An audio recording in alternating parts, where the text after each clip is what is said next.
இங்கே ஒரு முதலமைச்சர் இருந்தார். அவர் செய்தித்தாளிலே பார்த்தா மவுஸ் என்று போட்டிருந்தது. என்னையா அது மவுஸ்? எளிய ஐயா இல்லைங்க, இது கம்ப்யூட்டர்ல உள்ள ஒரு முக்கியமான பகுதி, அதை வச்சு நகர்த்தினாதான் எல்லாமே இயங்கும் என்றார்கள். இந்த மவுஸை எந்த நாடு அதிகமா தயாரிக்கிறது? செய்தித்தாள் சொன்னது தைவான். தைவான் என்ற ஒரு சின்னஞ்சிறு நாடு இவற்றை உருவாக்க முடியும் என்றால் அதை விட பெரியதல்லவா தமிழ்நாடு? நாம் ஏன் உருவாக்க முடியாது? எல்லா செயலாளர்களையும் கூப்பிடுங்கள் என்றார். கூப்பிட்டார்கள், எல்லாரும் வந்தார்கள். நாமும் கணினித்துறையில ஏதேனும் சாதிக்க வேண்டும், அதற்கான மென்பொருள் நிறுவனத்தை உருவாக்க வேண்டும் என்று சொல்லி எவ்வளவு செலவாகும் என்று கேட்டார். எல்லாரும் சேர்ந்து சொன்னார்கள் 10,000 கோடி.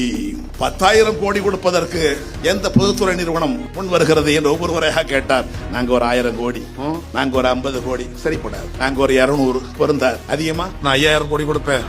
டிட்கோ எழுதியா? டிட்கோ TID அடிக்கோடு போடு, TID CO விட்டு அடுத்து 5000 கோடி கொடுப்பா. எல்காட் அதை எழுது EL. அந்த TID EL ரெண்டையும் சேர்த்து பேரா வச்சிருங்க, அதான் டைடல் பார்க். இன்றைக்கு அதை அறிவித்தவர் தான் முத்தமிழறிஞர் கலைஞர் அவர்கள்.